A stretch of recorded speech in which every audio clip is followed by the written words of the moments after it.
your 1-year anniversary on your policy, and once again, you've had a year of perfect driving. There are so few Californians who take their responsibility as seriously as you do. You're exactly the reason we're able to offer these low rates. And we want to be sure that we can continue offering them at this low level, or lower them for that matter. And that's why we want to be sure we don't just insure anybody. So congratulations on having an excellent, excellent driving record. Among your friends, we'd love to offer these rates, but only to people who are also outstanding drivers. Who are the first people, a couple of names that come to mind for you, of individuals who drive low-risk vehicles, who take their responsibilities seriously, who would never drink and drive, for example? We'd love to give them the same level of service and the same low rates we offer to you. I said, Pete Schweitzer. Well, do you suppose Pete Schweitzer then called me up and said, "The nerve! George, you gave my name and number to that insurance company and they called up and lowered my rates by 30%. How dare you?"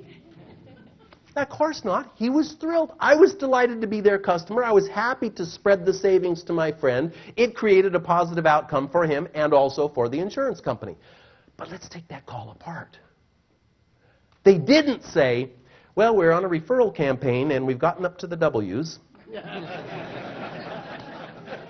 No, they started off by giving credit where due. That is, they identified the first step to gathering referrals is to give credit where due. They identified what was it that made me a good customer. Okay, do any of you have customers you wish you didn't have? Okay, don't ask them for referrals. Their friends will all be just like them. You don't want them. But let's suppose you decided for once and for all that you really would go capture referrals. Let's say you just decided to identify your top 10% of your customers. Maybe it's the people who always pay on time, who are a pleasure to deal with, who trust your advice and judgment, who make good decisions, the people who value your relationship. If you identified the profile of what makes for your top tier of your very best customers, wouldn't it make sense to call them and say, "You are among my very best customers. What I notice and appreciate about you is that you're always punctual with your payments, you're a pleasure to deal with, you're always friendly, you return my calls, you give me ideas that help us grow. You're exactly the kind of customer we would love to have more of." Start by offering credit where due. Second step, as with 20th century, be specific about who you're after in terms of referrals. Not, "Gee, can you think of anybody who would be a possible customer for us?" No, what they did with me is say, among your friends, who are the first couple of people who come to mind when you think of very safe drivers who would never drink and drive, who take their responsibilities seriously? In other words, it's kind of a fill-in-the-blanks approach. You tell your current customers what you love about them and what you wish you had more of in others, and let them fill in the blanks. And the third step, and this is an important one, is to make sure that as you ask for these referrals, you provide some appreciation or incentive for doing so. In my case, they explained that my rates would stay low if they could make certain that they insured other policyholders like me who were low risk, who were probably never going to file a claim. Point out why it is in your customers' best interest to have them supply you with referrals so you can continue to grow your business with customers like them. Power talkers are people who give credit where due. I'd like you to write 3 R's in this section of your notes, please. 3 R's, because my company name is Speaking from Experience. I view my role with you here today is that I go through my life paying attention to the experiences that happen to me, looking for lessons I can learn from them, looking for how can I write a story about this, how can I explain it to an audience, how can I, as a typical customer, how can I say what affects me positively, what can I pass along to others? And so I'm paying attention. I use what I call the 3R system. First R. I recognize what impresses me positively as a customer. For example, I was speaking to a dental group in San Diego not long ago, and I had a suit pressed just before the presentation. I went to pick it up, and the individual, you go to the dry cleaner, there's that automatic conveyor belt thing that brings your clothes around, and then they punch in the number, and it comes around to your suit or your dress, your garment, and they take it off the hook. And then usually right by the cash register, there's a little bar, kind of like a closet bar, and they hook it on there, and they ring you up, and then you take your clothes. This guy in San Diego, though, I noticed that as he took the clothes off the rack, when he went to that hanger bar, he turned it around and hooked it from the back. And I thought, wait a minute, he's doing that to make it easier for me to lift him and go. And I noticed what he was doing. I recognized it. And two, I rewarded it.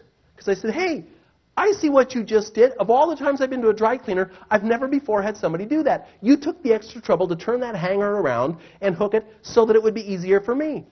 Wow, thank you. That guy almost started crying. I'm not kidding. He said, oh, and he happened to be of Arabic descent, and he had a heavy accent, and he said, I do this for all my customers. Nobody ever noticed. Oh, I'm so glad. Thank you. It was like we were going to hug each other that he had turned the hangers around. Recognize excellence in others. 2, reward it on the spot. 3, report on it. What I'm doing with you. I went to my audience and I reported it, and it happened to be a dental audience, and some individual said, hey, you know, when we have new patients come in, we have a new patient form. What if I put the new patient form on a clipboard with a pen and turned it around and handed it to them with the pen? Would that make them feel better? Absolutely! What a tiny adaptation. You could say, well, the dry cleaner does that. Why couldn't I do something similar to make my patients or my customers feel that much more welcome? Recognize excellence in others. Reward it in them, and report it to those around you, and see how you can incorporate it into your own business. Power talkers are people who give credit where due. When they notice things going right, they notice it, and they decide to do something about it. Now, ladies and gentlemen, I want to find out, are any people here people who have private pilot's licenses? Anybody ever take flying lessons? Okay, good. Quite a few of you. I'm also a pilot. And I want to tell you about a flight experience I had on June 16, 1996. I kept a Cessna 182 at a small airport in Seattle, and it happened that this is the airport where Boeing builds all 737s and 757s as the Renton airfield. And I kept my airplane there, and on that particular day, I went flying with 2 people I had not met before, because I had made a donation to a charity auction, the Starlight Foundation, AIDS critically ill kids. And you know, the auctioneer says, and your pilot will take you and a guest sightseeing in the San Juan Islands, which is in the far northwest part of our country. It's a beautiful, beautiful, beautiful part. It's near Seattle. It's very close to Victoria, British Columbia, just a cluster of lovely islands. And so that particular day, I went to the airport, I walked across the tarmac, and walking toward me was a guy, mid-50s, gray mustache, gray hair, a real twinkle in his eye. He was obviously excited about going flying. His name was Pete Buck, and I welcomed Pete aboard. Pete was an attorney in Seattle, and he had been the winning bidder. In fact, a very persistent bidder, because no matter what anybody else bid, Pete always outbid them. He wanted that flight. With him was his fiancée, Jean. Jean was a dentist, and Jean looked about the way you look if you're walking into her office for a root canal. No. You could see she did not like this whole idea of going in a small plane. So I welcomed them. I got them seated in their side of the plane. I came around, walked around the prop, and got into pilots always sitting here, and I thought, well, Jean looks a little nervous, so I'll lighten things up. Now, as a pilot, you always give a safety briefing to your passengers, whether you're commercial or private. And I said, now, Jean, if at any point I should slump forward and stop breathing, don't worry. Pete can just press this red button and say, help, the pilot's dead! And someone will talk you down. Pete will land the plane. It'll be okay. Now, and Pete, should we land prematurely, you'll want to raise this lever so you can pop that door open and get out of the plane. But it was a perfectly beautiful day. We took off from Renton, and Jean thought that we were going to go sightseeing. But Pete had a secret plan, because June 16th was the day they had met 1 year earlier, and they had met on this little island, San Juan Island, and specifically at a yacht harbor called the Roche Harbor Resort that had a little airstrip beside it. So he thought his surprise was, for their anniversary, he'd have me fly to the place, as he put it in legal parlance, the scene of the crime, where they had met. I thought this was a wonderful plan. So we took off, perfect flying conditions, reached cruising altitude. I flicked on the automatic pilot. We're flying along, and it was spectacular. I'm going, Jean, if you look over your right shoulder there, that's Mount Rainier behind you, over 14,000 feet. Pete, look, up ahead there, that's Mount Baker. These two mountains have more glaciers on them than any other mountainous area in North America outside of Alaska. It was fantastic, sparkling, beautiful weather.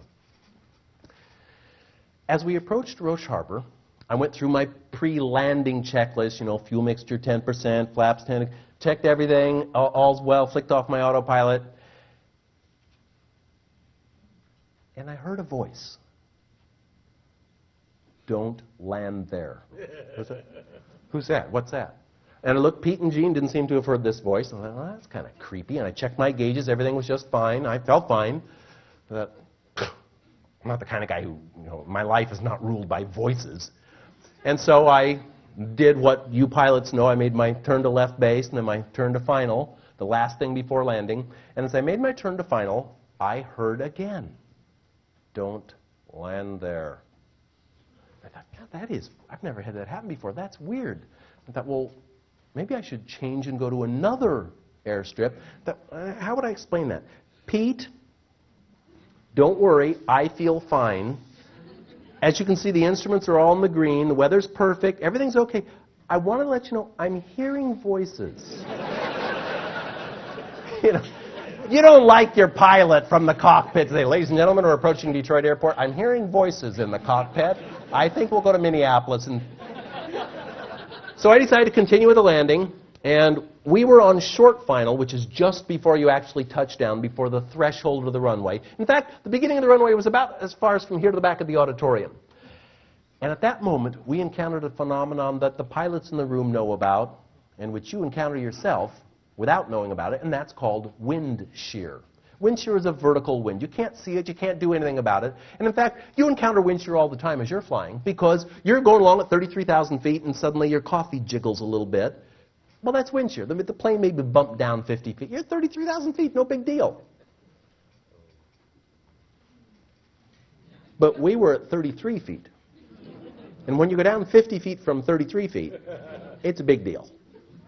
And suddenly, it's like an elevator, the cable is cut or something. Suddenly, the plane's on the ground, and while you're flying, you're steering with the yoke. But when you're on the ground, the yoke does nothing. You steer with your feet. And I'm struggling with the foot pedals to keep the plane going straight because I can see the end of the runway that we're going to make it. If I can just keep it going straight, and we're bouncing along over little bumps, and there's grass sticking. And I can tell you, the weirdest thing in emergency situations, I had these three predominant thoughts in my mind. For some reason, I was thinking, first, I was like, oh, fine, I'm going to get grass stains all over my plane now. And then, of course, I also thought, why didn't I listen to that voice? And third, I thought, and why did the winning bidder have to be a lawyer? I do not want an attorney on my plane when I'm crashing. Still, I was able to keep the plane straight. We were bumping along, just heading right for the runway. We were just going to... And then I saw the ditch. And the landing gear, the nose gear, dropped down into the ditch, sheared off the bottom of the plane. If you have no landing gear, you're not in control. We slid down the runway on the belly of the plane. That particular model, the Cessna 182, has its carburetor on the bottom side of the block, so that was the first thing to be sheared off. So now my 55 gallons of fuel spilled out on the runway. Sparks are flying. Well, you know what happened next. Plane came to a halt. Cockpit filled with smoke. Fortunately, Pete had listened carefully to his instructions. He opened the door and got out with Jean. We ran from the plane and stood back and watched. And when the sheriff arrived and pulled his Instamatic out of the car, that was my Cessna 182. That's all that was left of it. Total loss. Insurance company paid for it. I'm very happy to tell you, not a scratch. We didn't have a singed hair. Perfect survival. Nothing bad. But man, did I learn some lessons that day. For one, you better believe I listened to that voice. The book I'm working on now is Gut Level Leadership, and it helps males primarily. Women, you know this already. Us dumb guys think, it has to be logically verifiable to be true. No, it does not have to be logically understandable at all to be true. People who make the best decisions in business and in life are people who check with their gut. What is my gut telling me to do? I learned that lesson. I certainly learned the lesson about the big picture, like don't think about grass stains, control the plane. And I also learned something about judging others. Because I was so worried about Pete Buck, thinking, oh gosh, now we've survived the crash, but now I can just see the lawsuits. You know, what's going to, emotional damage, failed marriage, dry cleaning for his pants. I know it's not going to be misrepresentation because the auctioneer did say, this will be an experience you'll never forget. I know it's not that. Hey, I was so wrong. This guy, Pete Buck, is a fantastic person. He didn't sue me. He invited me to the wedding. Their wedding video begins with this picture. I was with him for 4th of July this last year. I go every year. They come to all my parties. We've become more than great friends. I think there's something about a life bond going on here. I was so wrong about Pete. But I also learned something about failure. Because I certainly left that experience feeling that I had failed as a pilot. You know, you're not supposed to have your plane burn up. And I'm so grateful to your hometown boy here, Henry Ford, for reminding us of what failure really means.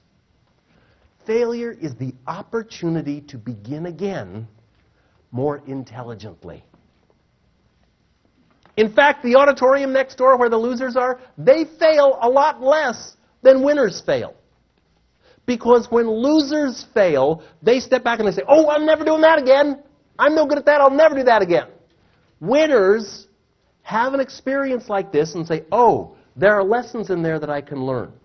In fact, one of the distinguishing characteristics of winners in life is that they encounter failures and recognize that in them lie the greatest lessons they can learn. And in fact, you hear it in their language because power talkers exhibit the third trait, which is that they rebound resiliently. They bounce back. Do bad things happen to successful people? Absolutely. More bad things happen to successful than unsuccessful people. Unsuccessful people encounter a bad situation dealing with collections or selling or emotional customers, and they go, oh, I'm not good at that. I better not do that. Winners encounter the same situation, and instead of saying, I failed, I'll never do that again, they say, okay, there's a lesson here. What can I learn from this experience? What shall I do differently the next time I approach such a situation? How can I extract from this great meaning that I can take forward in my career and in my personal life? Failure is what helps to shape the most successful people. Power talkers rebound resiliently. If you hear someone saying, if only I had, you know that's not a winner. The winner says, starting now, I will. Power talkers rebound resiliently. Okay, I'd like you to stand up, please. And while you're standing, would you give yourself a little neck massage here? Scalp and neck. Because here's an intellectually challenging part of the evening. Because, hey, until now, has everything I've said made sense? Yes. You know this. This is not academic. Yet, there is a scientific foundation for what we're talking about. And while you're standing for a moment, sit down whenever you'd like, but as you remain standing, I want to explain the intellectual, the scientific background. And I will particularly invite these people to sit down so we can see what's up on the screen. I want to introduce you to one of our nation's preeminent psychologists, Dr. Martin Seligman. He's written several books. They are great. I recommend them all. In particular, I'll recommend the book Learned Optimism by Dr. Martin Seligman. Fantastic person. Here's Dr. Seligman's approach. It's called cognitive restructuring. And in fact, okay, how many of you are clinically depressed? Okay, of course you wouldn't admit it. There are two very effective treatments for depression. One is a pharmaceutical approach, and drugs really work well with depressed people. So long as they take the drugs. They stop taking the drugs, they're depressed again. Cognitive restructuring is different. Cognitive restructuring does not involve any drugs at all. It involves a counselor helping you to redefine the way you view the experiences that have happened to you in life. It works wonders because you don't need to take drugs, and it has a much more persistent, a much more lasting effect. Here's the way it works. An individual, you and I and the people next door, all have an explanatory style. That is, a habitual way of speaking, a way of describing what goes on. And there are three measures of your explanatory style. The first has to do with what I'll call the first P, pervasiveness. Global and local are the two extremes. So, for example, in my plane crash, I could say, oh, everything's going wrong for me. I crashed the plane, I'm in bad health, my family's falling apart, I'm experiencing financial difficulties, now I've got a lawyer after me, all kinds of bad things. Or I could use local and localize it and say, well, yes, I did crash this plane. However, I'm in good health, we all survived, this person seems like the kind of guy who's not going to make my life miserable. I have a wonderful child. My life is going well. Yes, I crashed the plane, but it's only that one thing, pervasiveness. The second scale, which I'll call the second P, has to do with personalization, your role in the experience. I could crash the plane and either say, it's because I'm terrible at everything I do. I can't fly a plane. I'm lousy at everything. Or I can say, now what are the factors that brought about this crash? The NTSB report that you can see on the internet now says that there were unpredictable winds and that there was a contributing factor, was an uneven runway surface at the advance of the threshold. There are lots of reasons this happened. Certainly I had a role. It's not a matter of dodging responsibility. It's where are you on that scale? Is it everything because of me, I'm a bad person, or is it because there were external factors that contributed to it? And the third scale has to do not with time, not with person, but instead with permanence. How long is this going to be around? Is this condition, I crashed the plane, I do everything wrong. Things always go wrong for me. I'm a loser in every area of my life, and I've always been a loser, and it's because I'm a rotten person.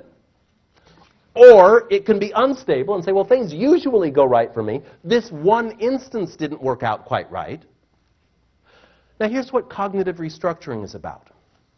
It's helping people move from one end of the scale to the other. So that if we deal with people who are in a situation where things go well, the losers, pessimists, and the optimists have completely different ways of describing what happened. For example, the optimists, when things go well, say, they are at the global end of pervasiveness. Not only did I win the sales contest, but I've got a great personal relationship, I have kids, I'm in good health, I'm doing well financially, life is rosy. They say, because I planned well and worked hard, that's why I won the sales contest. This is no lucky fluke, I brought this about. And things are going to continue to do well. I'll always do well in my life. On the other hand, next door, when things go well, the pessimist says the opposite end of the scale. Oh yeah, this one thing went right. Yeah, I won the sales contest, but the rest of my life is a mess. And it's certainly not because I was a good salesperson. It was because the really good salesperson was sick that month, or something, my territory was changed. It's not me, something outside brought this about. And I'm sure this won't continue. But what about when things go poorly? When negative things happen, we and the losers have a completely different language pattern. When things go poorly, optimists say, well, it's just that one thing. In other words, they localize it. They identify, yeah, I crashed the plane. However, I'm in good health. I have a wonderful relationship with my child. Financially, I'm doing fine. I have good friends. Yeah, one thing went wrong. Not everything. One thing went wrong. And there were circumstances that brought this about. Yes, I had a role, and I can change the way I play the hand I'm dealt, but there are other factors to consider. It's not because I'm a rotten person, and I'm sure things won't stay like this forever.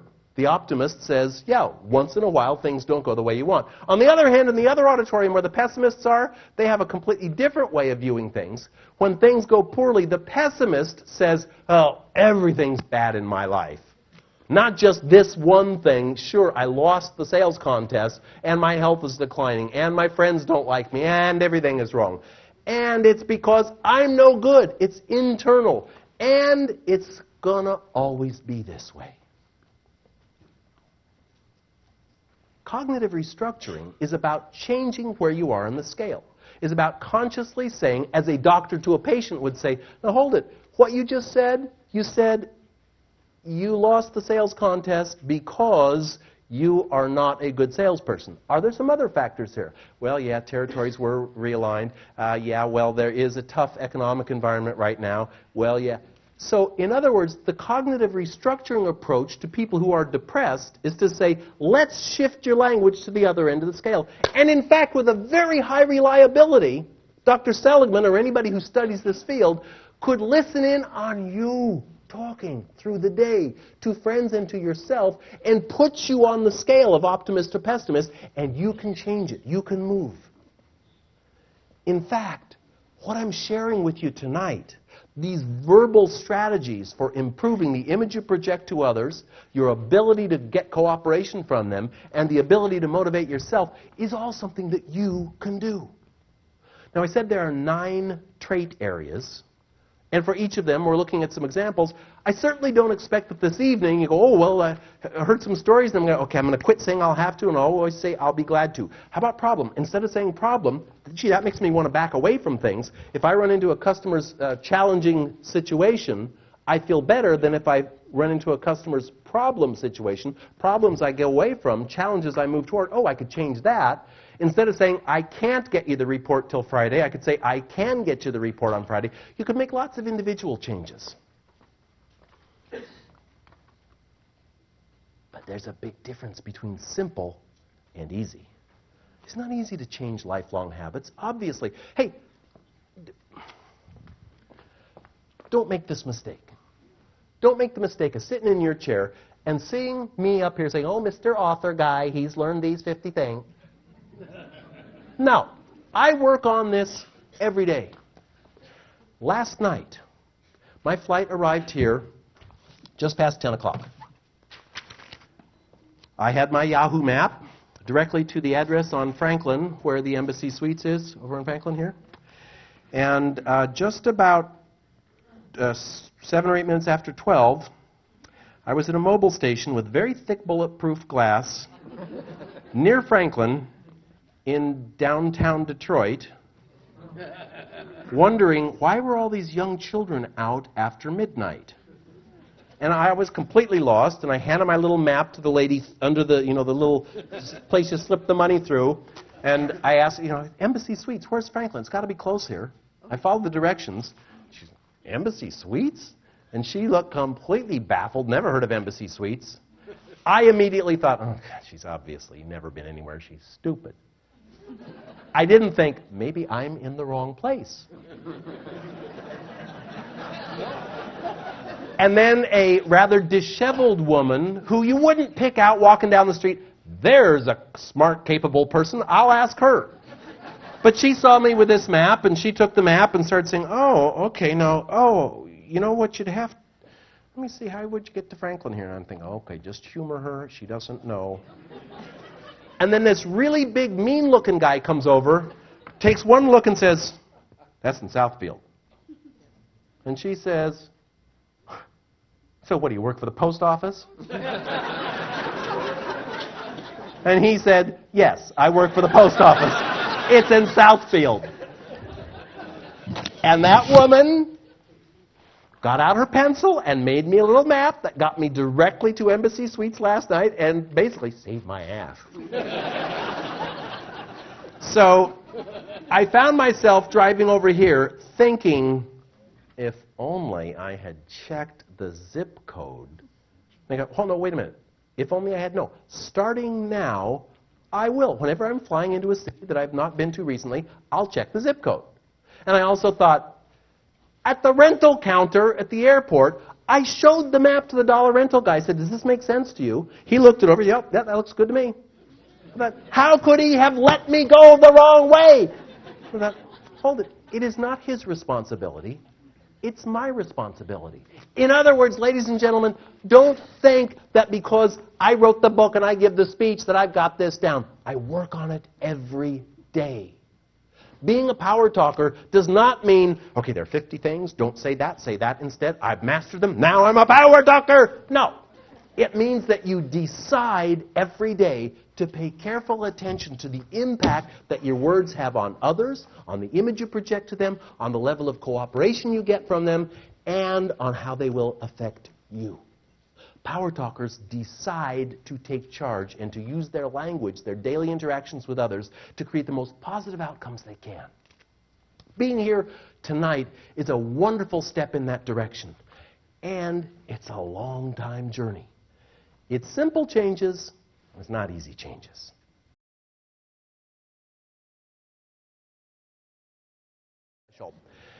Also, during the break, several people said, oh, gee, do you still fly?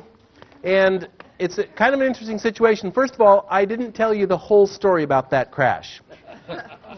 Because there were actually 4 passengers on board.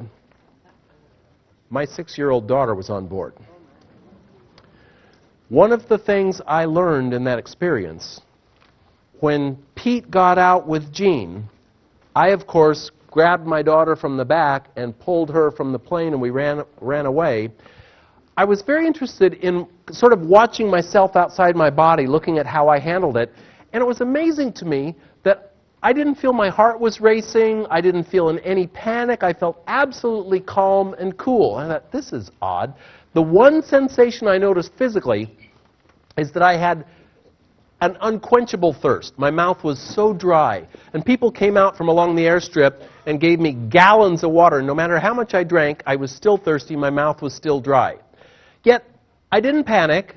I didn't in any way fall apart until I put my daughter to bed. When she was in bed, I knelt down beside her bed and I cried all night long. And I guess partly it was that I wanted her to see her dad being strong in an emergency situation. I knew that for me to freak out was not going to make anything any better. But when I knew she was safe in her bed, man, I just cried all night. Another thing that came out of that experience is that at the time I was going through a divorce. My former wife, we had shared custody at the time, and naturally Mom freaked out. Her daughter, I don't think she minded that I almost died, but her daughter. And so I made a solemn promise that I would not take Kelsey in any small planes. Subsequently, my former wife decided to leave the country. And I had an opportunity at that time to either become a visiting, summer vacation dad or a full-time dad. And I paid attention to that voice inside me that said, the most important thing I will ever do in my life is raise this child. And I am so grateful.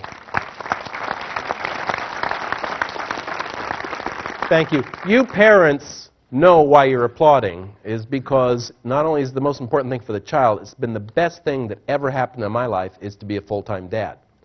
Well, because I had made the promise to not take my daughter in any small planes, when I subsequently became her custodial parent, if I can't fly with my daughter, I ain't flying. You can't dabble at flying. You better do it all the time and keep it up. And so it was out of the question. So now I ride motorcycles. Got to do something fun. And it's interesting how we get our lessons in life. Partway through the process of writing the book on which this evening's program is based and which some of you are getting at the table, partway through that process, I was not making any headway with my writing. And I'd love to tell you, that I had a big optimistic, outgoing spirit about it all. I didn't. I was going like, oh, you're such a procrastinator. You haven't even started. The manuscript is due in 4.5 months. You haven't even begun. And I was kind of beating myself up. And I thought, I have clients calling. They want me to come give presentations. I can't get started.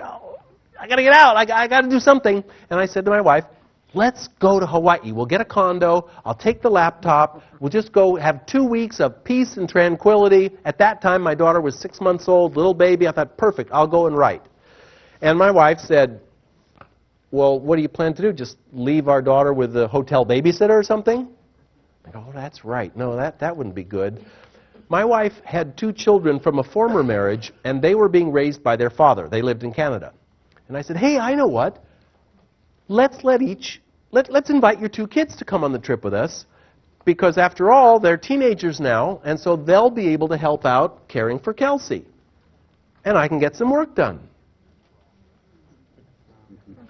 Oh, some of you have teenagers. Well, because I was not a full-time stepdad of these teens, I didn't really know about teenage behavior, so I said, oh, well, you're probably right. They may take a lot of attention, so I know what? Let's have each of them bring one of their teenage friends along. So the 4 teenagers, the baby, my wife, and I headed off to Hawaii for 2 weeks of peace and tranquility. I got nothing done. I had a terrible time. I mean, the whole time. Jesse would come up from the beach. He'd come to the front door of the condo. There was a little shower head down on the ground beside the front door to shower, wash your feet off. He'd look at it. He'd go into the middle of the living room. Say, boy, look at all this sand here. Then he'd brush it off on the carpet and he'd grind his heels in. Well, don't do that. Wash off outside. Then he'd head for the refrigerator and say, man, it's so hot. I'm really thirsty. He'd open the refrigerator. He'd see the glasses on the counter. He'd look in the refrigerator. There'd be that cardboard carton of guava juice. He would reach for the carton, belt it back, take every drop, and then, you know the kid. Then he'd put the empty carton back in the refrigerator, leave it open, turn and walk away. I mean, the whole time I'm going, pick up your towels, shower off outside, use the glass, be considerate. It was horrible. I had a terrible time. And I finally said, those teenagers have ruined this trip.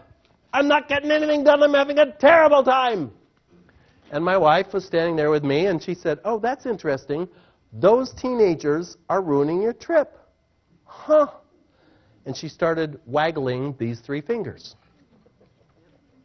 Now, let me tell you.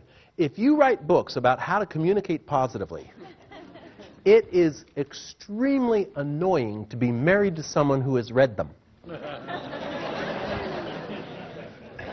Because waggling her fingers was her way of reminding me about a chapter I had written concerning one of my most important teachers, Edith Walther, my mom. That's my mom. On the left there, Edith. I remember when I didn't have a book report due one night. It was ready to be turned in the next morning, but I hadn't done it. My mom said, well, why isn't it done? You've had it for a week. And I pointed at my typewriter and said, the typewriter broke. I had this sort of a aqua coral-colored Smith Corona typewriter. I said, well, the typewriter broke. And my mom pointed at the typewriter and said, oh, I see one finger pointing at the typewriter, but look where the other 3 fingers are pointing. And she made me laboriously, she went through each finger. What does this finger say? That one says the typewriter broke. What's this one say? This one says I shouldn't have waited until the night before it was due. What does this one say? This one says I should have checked the typewriter to make sure it was working. And what about this one? This one says I should have had a backup plan in case the typewriter didn't work, some other way to get it turned in. In other words, it's not the typewriter's responsibility to get the book report done. Bring the responsibility back where it belongs. The teenagers didn't ruin my trip. My reaction to, obviously, what you're attesting to is normal teenage behavior, that's what ruined the trip. The 4th trait of power talkers is that they accept personal responsibility. You hear it in the way they speak. Powerless people say, I can't stand it. Why can't my leadership team get there on time? They're late for meetings. It throws off the whole schedule. They're bad. Power talkers pay attention to the 3 fingers pointing back at them and say, given that that's the fact, what can I do about the situation? Since people tend to be late for meetings, what can I do to alter my approach so that I can stress the importance